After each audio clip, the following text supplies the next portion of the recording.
1572 उदय सिंह की हुई मांग। गोकुंदा के अंदर उदय सिंह का दाह संस्कार चल रहा था। उदय सिंह के ऊपर ज्यादा प्रभाव था पटियानी रानी का, और पटवानी रानी का पुत्र था जगमान।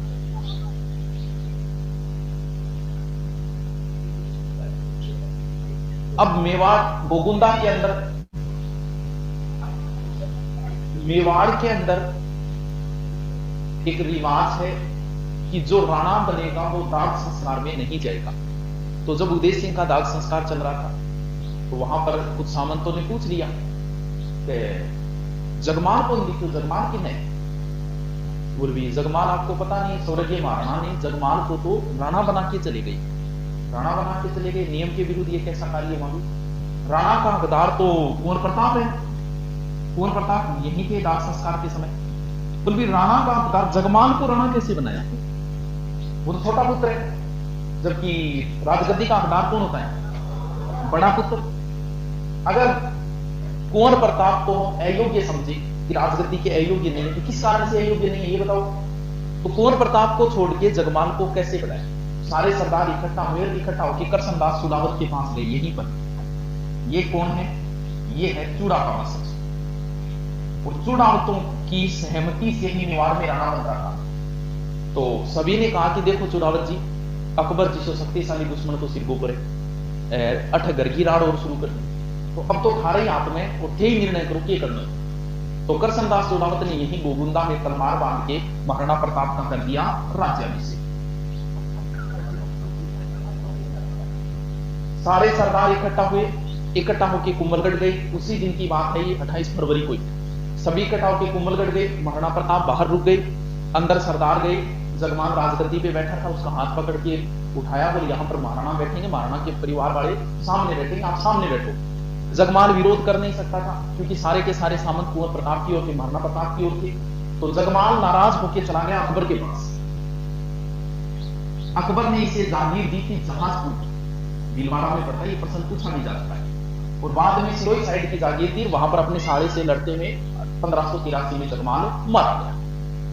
अब दोबारा कुंभलगढ़ दुर्ग में विधिवत तरीके से दोबारा महाराणा प्रताप का राज्याभिषेक हुआ। कहते हैं कि इस राज्याभिषेक के समय मारवाड़ से राव चंद्र सेन, जो कहते हैं महाराणा प्रताप के मामा लगते थे, वो भी इस समय आए हुए थे। तो अब नया महाराणा कौन आ गया? महाराणा प्रताप। एक एक चीज इंपॉर्टेंट है, प्रत्येक चीज पूछी जा चुकी है। इनका शासनकाल आपको रटना पड़ेगा, बाकी का पढ़ो या न पढ़ो, इनका पढ़ना पड़ेगा। यहीं से भी उसने प्रश्न पूछ ली घुमा फिरा के।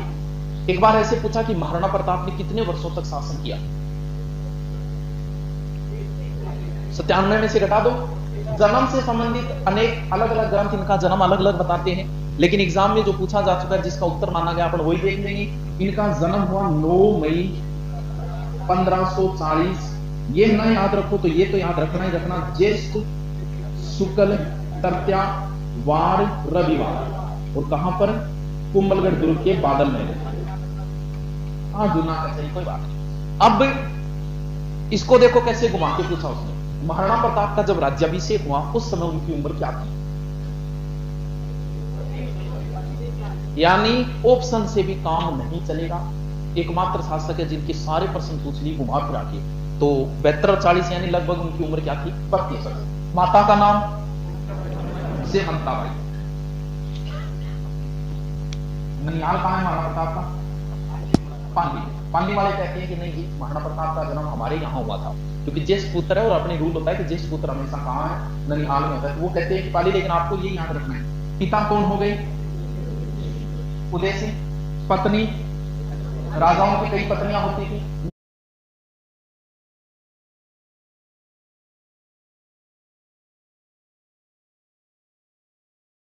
लेकिन मैन वही याद रखनी है जो विकट परिस्थिति में महाराणा के साथ रही थी। क्या नाम है? अजबदे पवार। ये बिजोलिया के रामरथ की पुत्री है अजबदे पवार। और पुत्र भी उसी को याद रखना है जो आगे राणा बनेगा। कौन? अमर सिंह। और बचपन का नाम? बिलों के छोटे बच्चे को कीका बोलते हैं, बचपन का नाम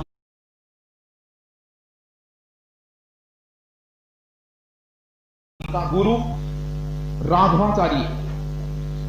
और वैसे अगर बात करें तो महाराणा प्रताप की शस्त्र विद्या की शिक्षा किसने दी थी? जयमल राठौड़ ने। चलो ये तो नॉर्मल बातें जो सबको पता है। अब हम आते हैं मेन टॉपिक के ऊपर। अब महाराणा बने हैं, कुंभलगढ़ दुर्ग में उनका विधिवत राज्याभिषेक हो गया। उधर अकबर को भी टेंशन हो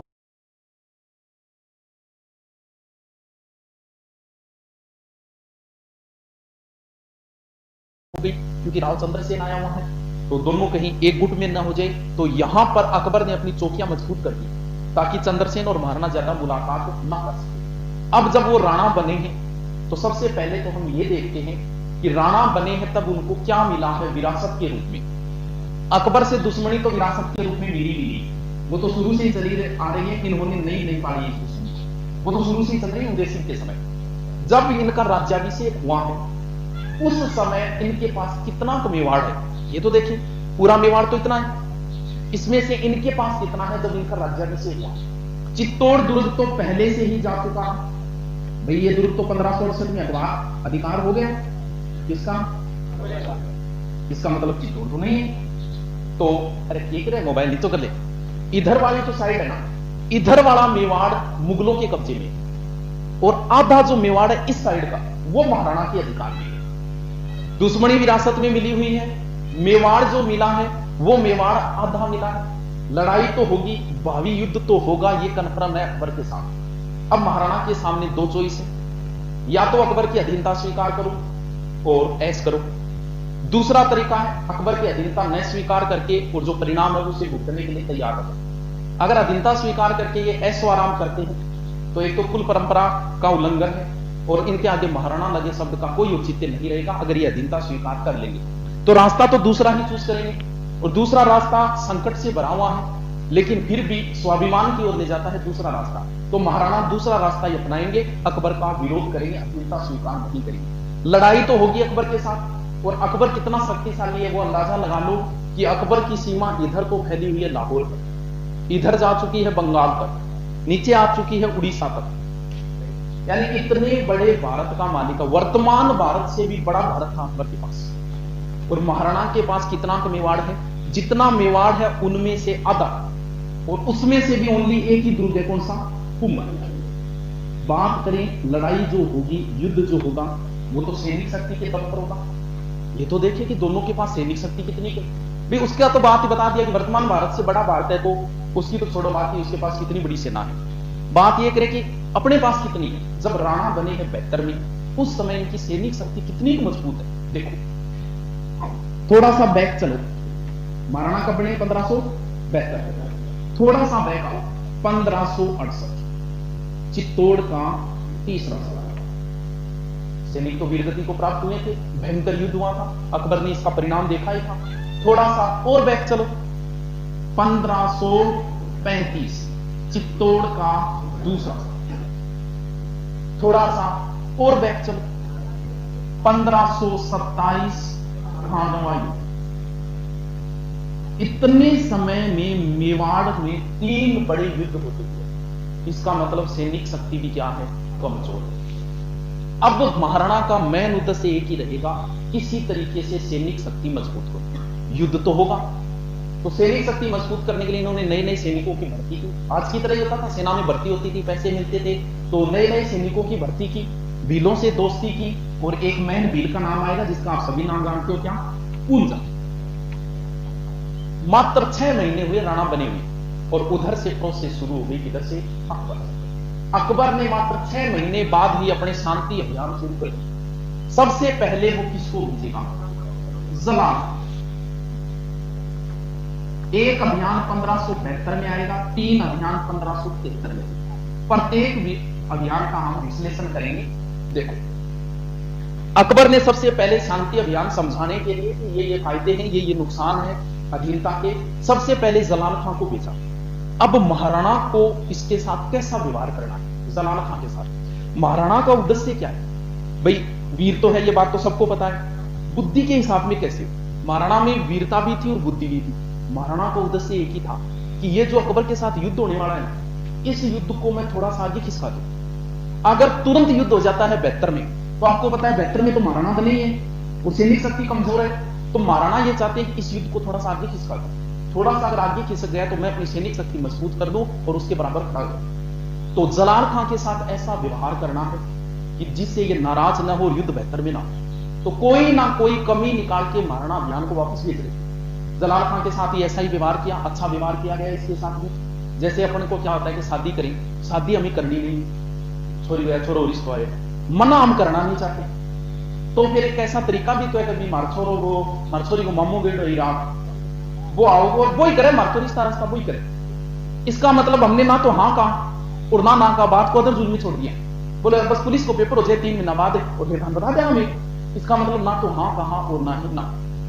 जलाल खां को ना हाँ कहा ना कहा, जलाल खां वापस लौट गया। पहला अभियान क्या हो गया, अकबर ने सोचा यार हो सकता है एक मुसलमान को भेजा, इसलिए कोई शख्स नहीं निकला होगा। ऐसा करते हैं किसी समाज के व्यक्ति को भेज दे।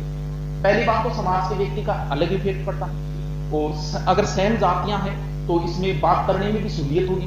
तो इधर वाली साइड से ही आ रहा था मानसिंह, और बीच में ही अकबर ने संदेश भेजा कि आप महाराणा की ओर जाओ। तो दूसरे अभियान के रूप में कौन आएगा, मानसिंह। इस समय मानसिंह राजा नहीं है, क्या है, कुंवर है, कुंवर मानसिंह है। अब मानसिंह के साथ क्या व्यवहार हुआ, क्या बातें हुई, राजपूताने में तो अनेक कहानियां हैं, लेकिन हम इनका जिक्र कर लेते हैं। बढ़िया, इनकी मुलाकात कहां हुई, ये विवादित है। गोपीनाथ शर्मा कहता है गोगुंदा में हुई, टोड कहता है उदयसागर झील पर हुई, और कुछ ग्रंथों में लिखा है पिछोला झील पर हुई। तो हम मानसिंह और महाराणा की मुलाकात कहां करवा देते हैं, उदयसागर झील पे करवा देते हैं। बढ़िया रात्रि भोज का आयोजन किया गया, बढ़िया चौकी बनवाई गई और बढ़िया शुद्ध शाकाहारी भोजन बनवाया गया। शाम को खाने का वक्त हुआ। कहते हैं कि महाराणा की ओर से खाना खाने के लिए महाराणा ने अपने पुत्र को भेज दिया, किसको, कुंवर अमर सिंह। कुंवर अमर सिंह को देख के मानसिंह का दिमाग खराब हो गया, क्योंकि मानसिंह जानता था ये कि महाराणा मेरे साथ खाना नहीं खाना चाहता। वो मुझे विधर्मी समझते हैं कि तुम मुसलमानों के साथ रहते हो, तो विधर्मी समझने की वजह से वो मेरे साथ खाना नहीं खाना चाहते। जैसे ही खाना तैयार हुआ खाने के लिए, एक वो लियो लेते ही मानसिंह ने पूछ लिया कि राणा जी को नहीं आया। तो अमर सिंह बोले राणा जी तो थोड़ा सो सिर दर्द हो, इन कारण को नहीं आ पाया। तो मानसिंह ने छोड़ दिया वहीं पर खाना, चलो ही कौन करे, बोल चलो तो आगे करूंगा वापस। सिर दर्द मन पता है कि सिर दर्द है, और सिर दर्द की गोली मैं लेके आऊंगा। तो वहां पर कोई सरदार खड़ा था, कोई राजपूत, उसने कह दिया बोला जी यार अंत फिर हूं पेनो ली, अगर तुम आओगे अकेले तो जहां जचे वहां अपनी जगह तय कर लेना, और अगर अकबर को साथ लेके आओ तो फिर हम तुम्हारा मालपुरा में स्वागत कर देंगे, क्योंकि मालपुरा के आगे मेवाड़ शुरू हो जाता था। अब बताते हैं मानसिंह वापस चला गया नाराज होती। अब राजपूता में बहुत आपने कभी कहावत सुनी कि कुत्ता बेड़ी खीर, कुत्ता बेड़ी खीर, ये कहावत यहीं से शुरू हुई थी। कहते हैं कि मानसिंह के जाने के बाद ये चौकी पुरवाई गई, यहां गंगा जल छिड़कवाया गया, वो खाना कुत्तों को दिया गया, वो खीर थी, कुत्ता बेड़ी खीर कहावत शुरू हो गई। अब हम इस बात का जिक्र करें कि ये जो कहानी राजपूताने में प्रचलन में आई कि मानसिंह का अपमान हुआ, वापस गया, क्या ऐसा हुआ था कि नहीं हुआ था। देखो, आपको मैंने महाराणा की नीति बताई थी कि महाराणा का उद्देश्य था इस युद्ध को थोड़ा आगे खिसकाना, यही तो है। तो फिर वो ऐसी गलती क्यों करेंगे, मानसिंह को नाराज क्यों करेंगे। मानसिंह की अगर यहां बेइज्जती हुई होती तो ये युद्ध 76 में नहीं होता, ये युद्ध 73 में ही हो जाता।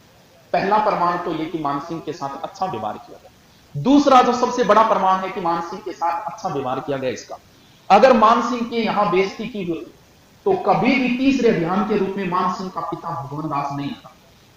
भगवान दास आया है, इसका मतलब मानसिंह के साथ भी अच्छा व्यवहार किया गया। तीसरे अभियान के रूप में भगवान दास आया, बातें चीतें हुई, लेकिन भगवान दास ने भी जय माता जी करके वापस। लास्ट एक ट्राई और कर लेते हैं, टोडर दिसंबर में आया टोडर। 2 अभियानों के बाद में कन्फर्म हो चुका है कि अधीनता स्वीकार नहीं करेगा। सामने दिख रहा है, आपको भी दिख रहा है। फिर भी अकबर अभियान पे अभियान क्यों बेच रहा है भी, अकबर की इसके पीछे क्या साइकोलॉजी। भाई 2 अभियानों के बाद ये तो कन्फर्म हो गया कि अधीनता स्वीकार नहीं करेगा, मानसिंह के बाद कन्फर्म हो चुका है, फिर भी क्यों भेज रहा है।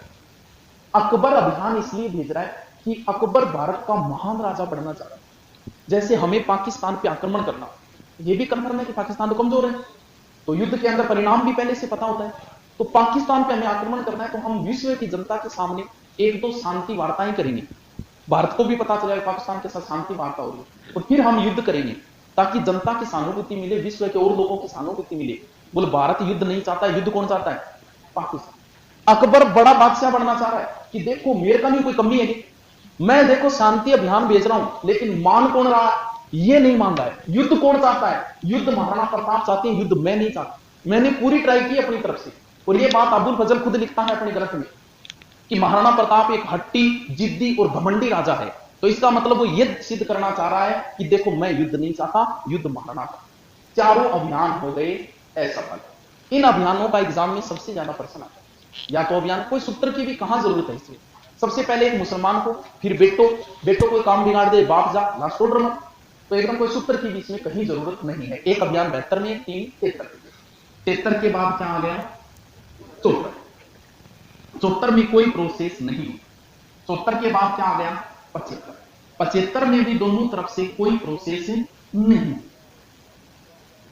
अब इतिहासकार तो ये कहते हैं कि अकबर ने 2 साल का टाइम और दिया महाराणा को सोच विचार करने का, लेकिन ऐसा नहीं है। अकबर की मजबूरी थी 2 साल और देना। क्यों? क्योंकि 1574 में अकबर बंगाल बिहार अभियानों में उलझा हुआ था, और 1575 में अकबर चंद्रसेन के विरुद्ध उलझा हुआ था। 1576 में अकबर फ्री हुआ है, और फ्री होकर अब ध्यान दिया है उसने किसकी तरफ?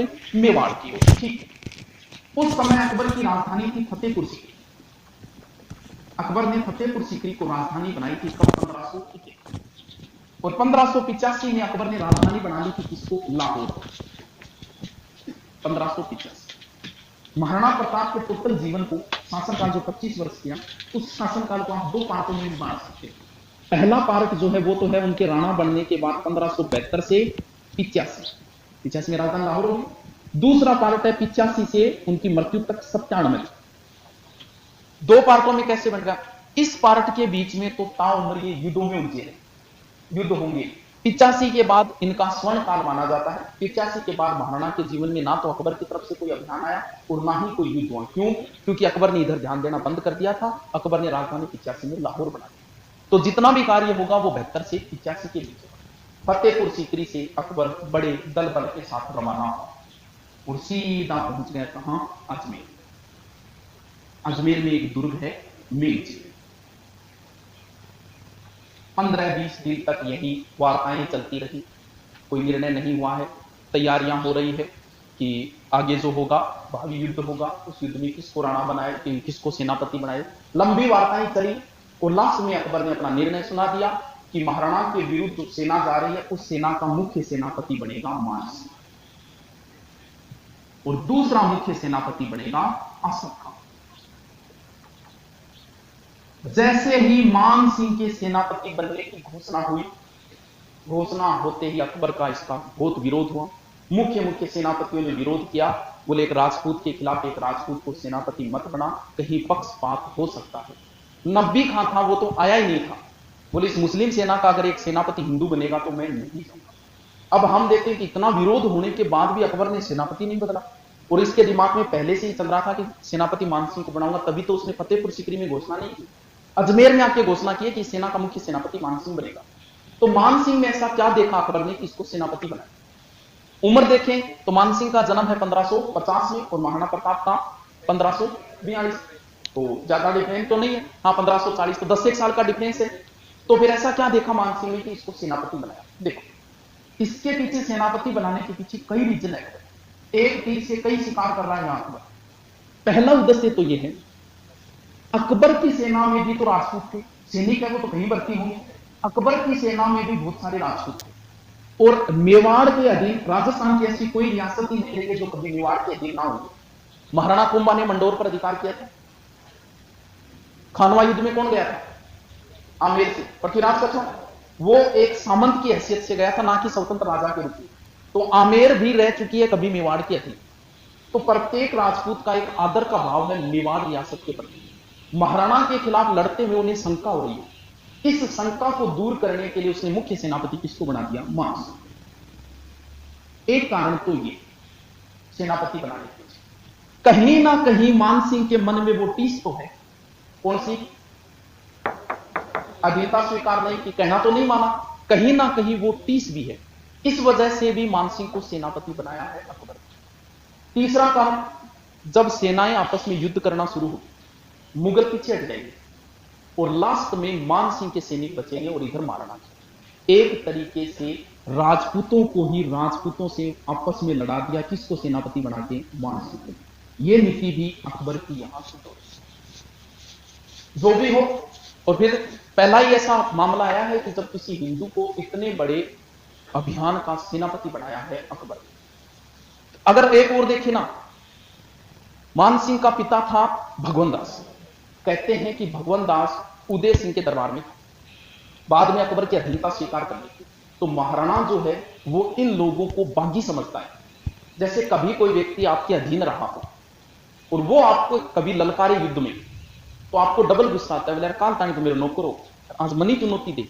तो मान सिंह को सेनापति बनाने की वजह से महाराणा को डबल गुस्सा आएगा और कहीं ना कहीं गलती कर देंगे, मैदान में आके लड़ना शुरू कर देंगे या फिर कहीं ना कहीं गलती करेंगे। इस वजह से भी उसने मुख्य सेनापति किसको बनाया है? मान सिंह को। अब मान सिंह दल बल के साथ रवाना हुआ और अपना पहला पड़ाव कहां डाला? मांडलगढ़। मांडलगढ़ पड़ता है भीलवाड़ा। अप्रैल में मान सिंह मांडलगढ़ पहुंच गया, अप्रैल 1556। बराबर सूचनाएं पहुंच रही है, महाराणा को भी सूचनाएं मिल रही है और महाराणा ने भी युद्ध की तैयारियां करती। महाराणा के पास एक ही दुर्ग है, कौन सा? कुंभल। हल्दीघाटी युद्ध हमें भी उस समय तो नहीं पता है कौन सा युद्ध होगा, लेकिन हमें अब तो पता है कि हल्दीघाटी युद्ध हुआ था। तो हल्दीघाटी युद्ध की मुगलों ने यानी अकबर ने योजना किस दुर्ग में बनाई? और यहां महाराणा ने किस दुर्ग में बनाई? और महाराणा इधर से रवाना होकर पहुंचे गोगुंडा, अपनी तैयारियां शुरू कर दी। मान सिंह यहां 2 माह तक रुका मांडलगढ़। इतना टाइम यहां क्यों लगाया? ये भी सोचने की बात है कि यहां मेवाड़ की भूमि में पहुंचने के बाद 2 महीने क्यों लगाए, 2 महीने क्यों रुका मांडलगढ़? ऐसा कहते हैं, एक तो कारण ये है कि जब सेना रवाना होती है तो एक साथ ही है, लेकिन ये दूरी भी तो बहुत ज्यादा है अजमेर मांडलगढ़, तो सेना 8, 10, 15 किलोमीटर में फैल जाती थी। लास्ट में एक स्थान पर रुकेंगे और सारी सेना इकट्ठा। एक कारण तो ये, लेकिन इस कारण में भी 2 माह नहीं लगे। तो फिर हो सकता है मान सिंह के दिमाग में ये बात चल रही हो कि क्या पता अब तो सेना आ गई, महाराणा को सूचना मिल गई, क्या पता अब भी अधीनता स्वीकार कर लो। ये भी कारण हो सकता है। लेकिन कहीं कारण यह भी हो सकता है कि मान सिंह ये सोचता है कि क्या पता हमें आगे नहीं जाना पड़े और महाराणा खुद ही आ जाए, यहां मांडलगढ़ में आक्रमण कर दे, यही युद्ध हो जाए। इधर से महाराणा ने तैयारियां भी कर ली, वो चलो मांडलगढ़ ही चलते हैं। तो महाराणा के सामंतों ने मना कर दिया, बोल वो आ रहे हैं तो उनको ही आने दो। मांडलगढ़ में अगर हम आक्रमण करेंगे तो अपने नुकसान। पहला तो ये होगा कि मांडलगढ़ से अजमेर का रास्ता है, वहां से वो अतिरिक्त सेना बुला लेंगे, उन्हें पहाड़ियों में आने तो पहाड़ियों में गिरेंगे। यहां महाराणा को विचार अच्छा लगा, बोल चलो ठीक है वेट करके आने दो उनको। दोनों तरफ से कोई प्रोसेस नहीं हुई तो मान सिंह रवाना हो गया, कहां से? मांडलगढ़ से। मान सिंह रवाना होके और पहुंच गया, एक पहाड़ी है खमनोर। मान सिंह ने अपना पड़ाव डाल दिया कहां? खमनोर। इधर अपनी तैयारियां पूरी है और अपन की पहले से ही सेना है कहां पर? गोल। दोनों के बीच में एक छोटी सी तंग पहाड़ी है, ज्यादा बड़ी नहीं ज्यादा चौड़ी भी नहीं है, वो तंग पहाड़ी सी है बीच में, और वो पीले रंग की। पीले रंग की होने बचों की बोले हल्दी। पहले तो युद्ध की व्यू रचना देखते हैं, दोनों सेनाएं किस तरीके से व्यवस्थित की गई है वो देखते हैं, युद्ध में कैसे व्यवस्था की जाती है। राजा बीच में रहेगा, यानी महाराणा प्रताप बीच में है, अपने घोड़े के ऊपर चेतक। चेतक चेतक एक ही बात है, और भामाशाह भी साथ में ही यहीं पर, उसका भाई ताराचंद भी। और इधर बीच में कौन आ जाएगा? मान सिंह। हाथी मर्दाना। मान सिंह जो बैठा है वो हाथी के ऊपर बैठा है, मर्दाना हाथी के ऊपर। राजा के आगे एक सेना रहती है और उस सेना को बोला जाता है हरावल सेना। हरावल इधर भी कहां रहेगी? इधर भी रहेगी हरावल। फिर राजा के इस साइड में एक सेना रहती है, ये दाई कौन सी साइड हो गई? है बाई।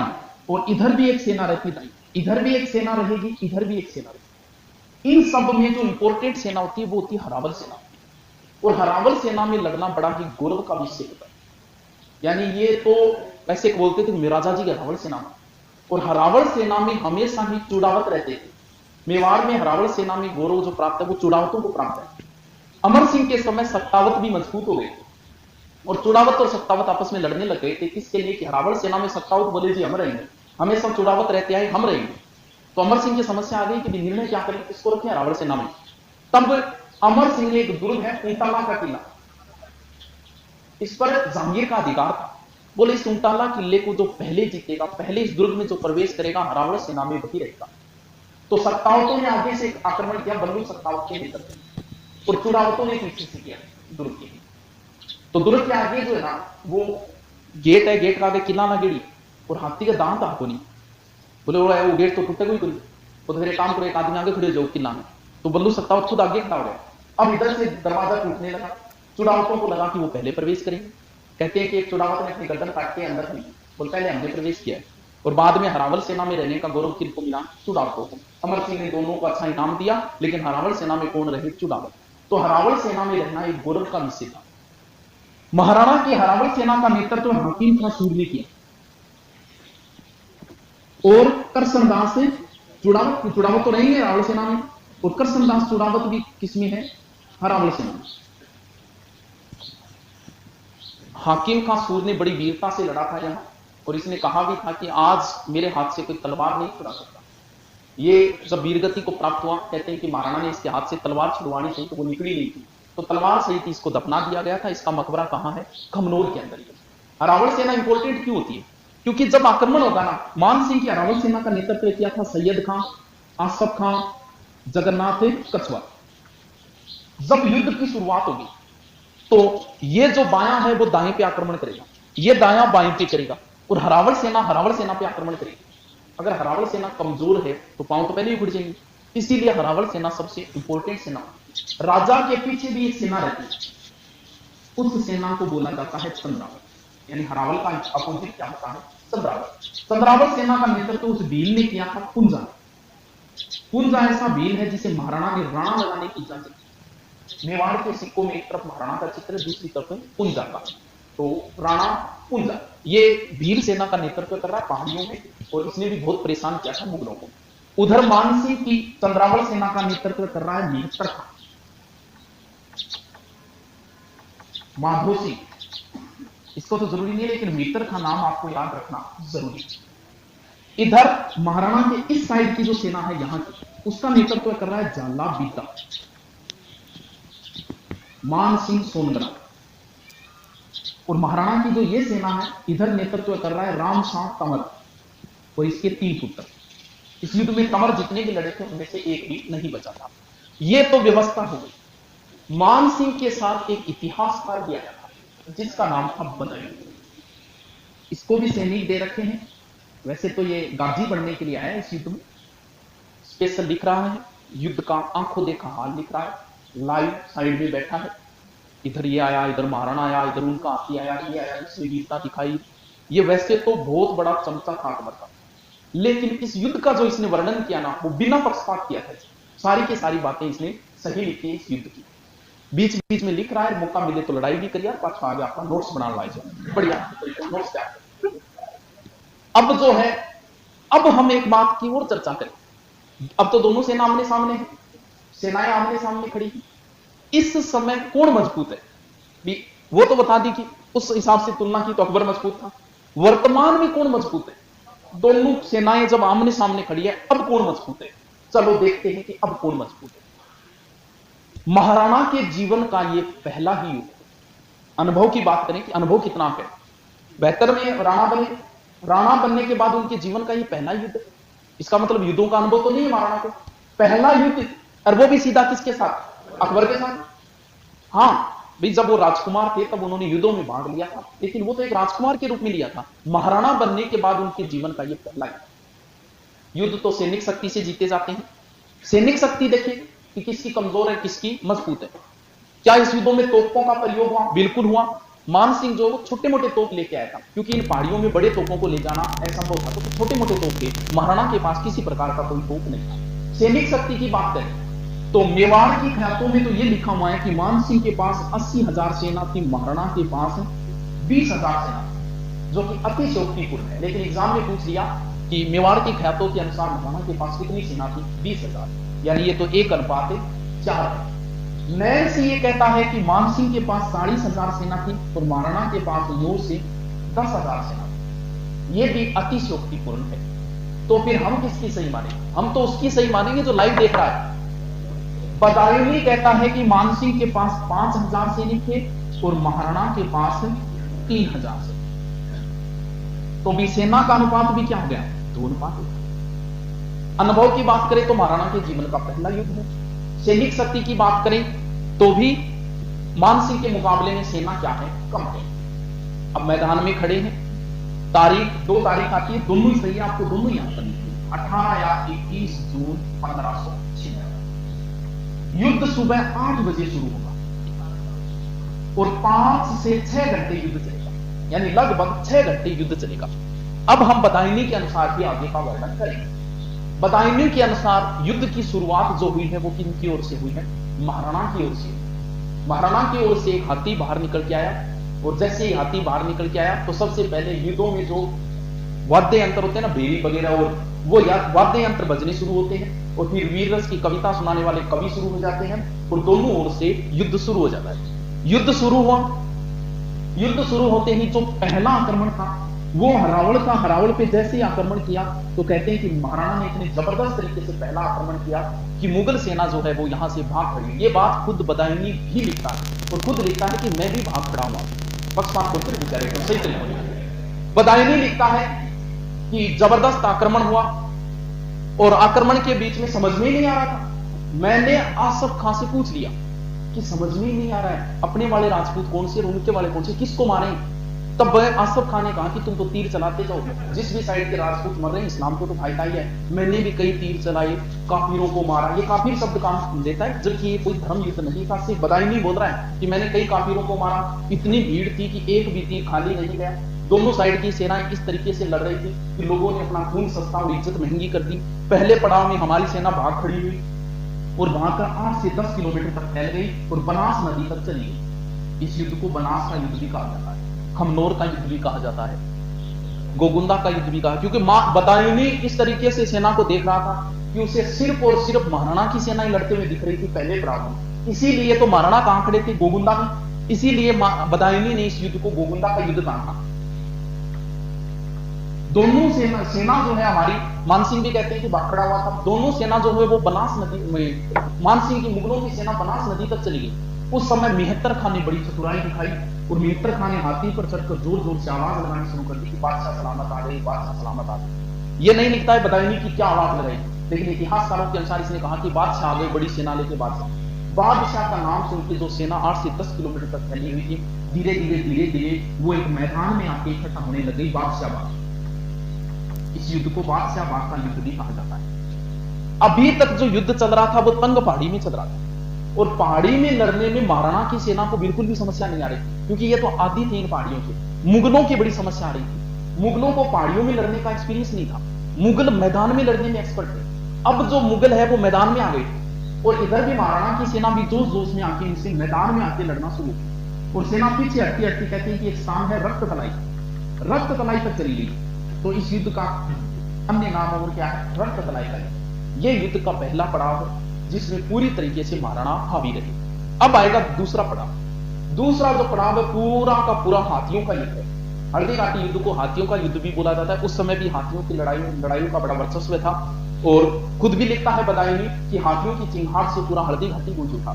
तो महाराणा ने अपना एक हाथी बाहर निकाला जिसका नाम था लूणा। इस लूणा हाथी को कंट्रोल करने के लिए मुगलों ने एक हाथी निकाला गजमुक्ता।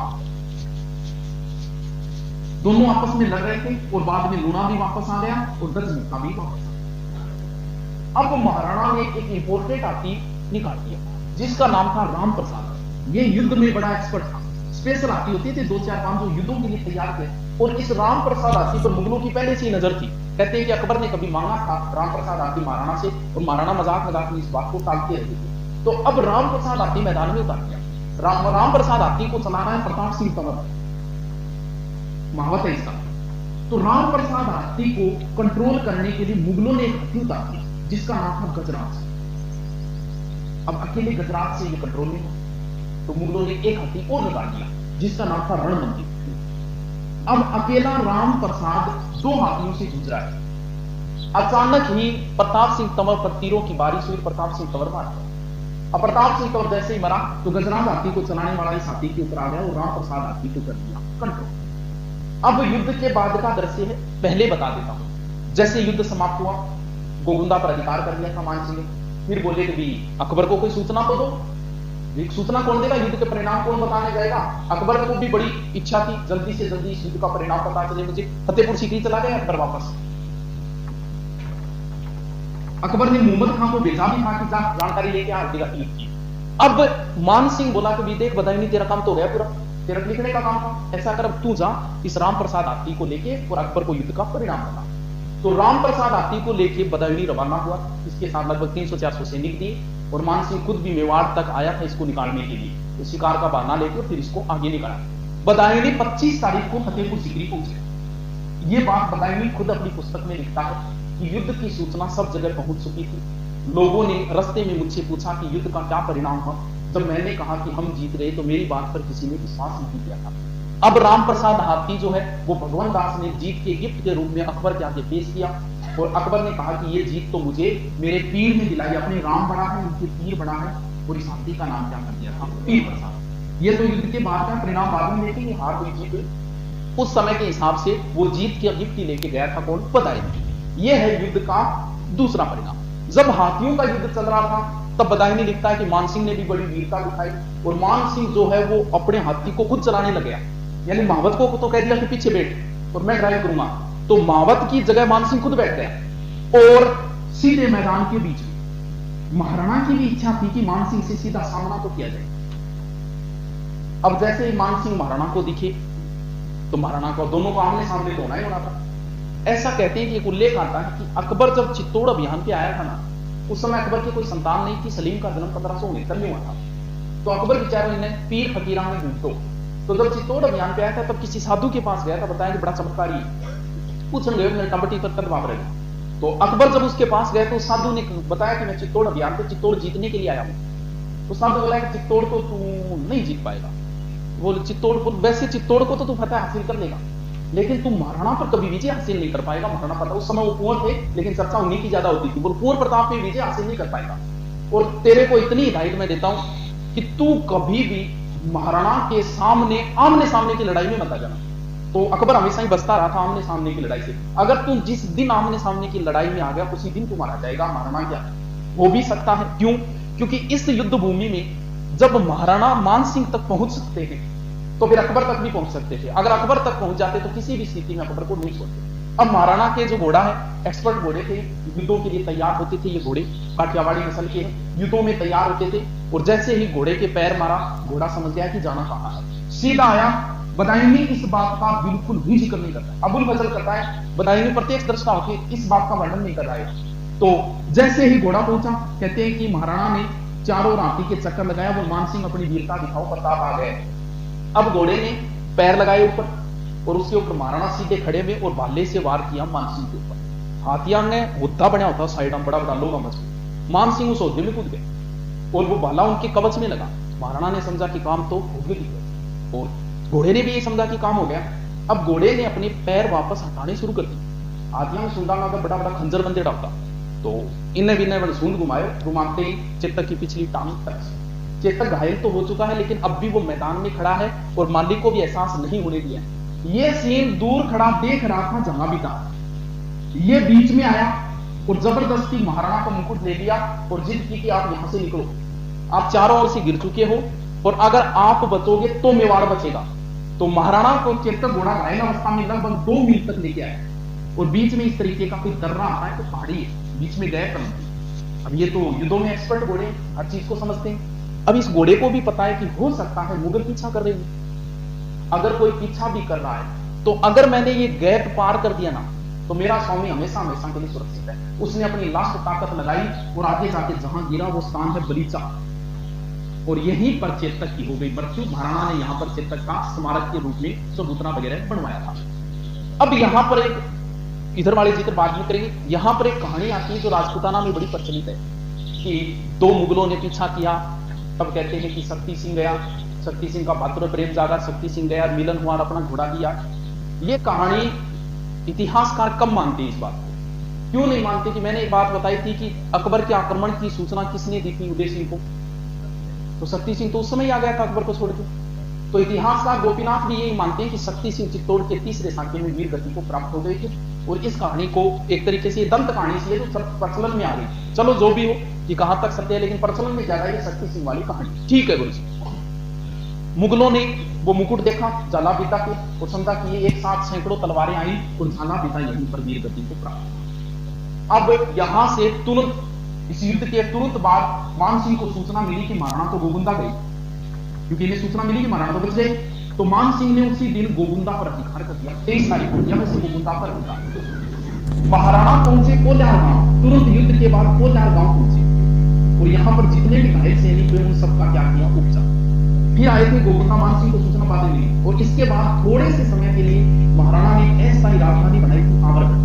और वैसे अभी प्रश्न भी पूछा था कि हल्दी घाटी के बाद महाराणा ने आगे के युद्धों का संचालन कहां से किया, तो कुंभलगढ़ युद्ध होगा, क्योंकि कुंभलगढ़ अभी तक उनके पास ही तो है। अस्थायी राजधानी बनाई है आमरगढ़ युद्ध के बाद, लेकिन राजधानी क्या रहेगी, कुंभलगढ़ ही रहेगी। अब गोगुंदा में आई, आके इन्हें सूचना मिली कि महाराणा तो बच गई, अपन कोई दूसरे ने मत। तो मुगलों में एक भय व्याप्त हो गया, क्योंकि पहाड़ियां ही पहाड़ियां दूसरे का देश है। वो महाराणा छुपे हुए और इन पहाड़ियों में से रात को आक्रमण करेंगे। तो मान सिंह ने कहते हैं कि बड़ी बड़ी चारों दीवारें बनवाई, परकोटा टाइप बनवाया, बाढ़ लगवाई, खाइयां खुदवाई, इतनी चौड़ी खाइयां खुदवाई कि जिसको घोड़ा रात को भी जंप मार के पार में कर सके। मुगल एक तरीके से यहाँ गोगुंदा में इस तरीके से हो गए जैसे कैदी होते हैं ना, वैसे चारों ओर से महाराणा ने सहायता बंद कर दी। और इस युद्ध से पहले महाराणा ने घोषणा कर दी थी कि कोई भी फसल वगैरह नहीं उगाएगा, सारी की सारी फसलें पहले उजाड़ दी थी ताकि मुगलों को खाने पीने को कुछ ना मिले। और जहां से सहायता मिल रही थी वो दर्रे सारे बंद कर दी।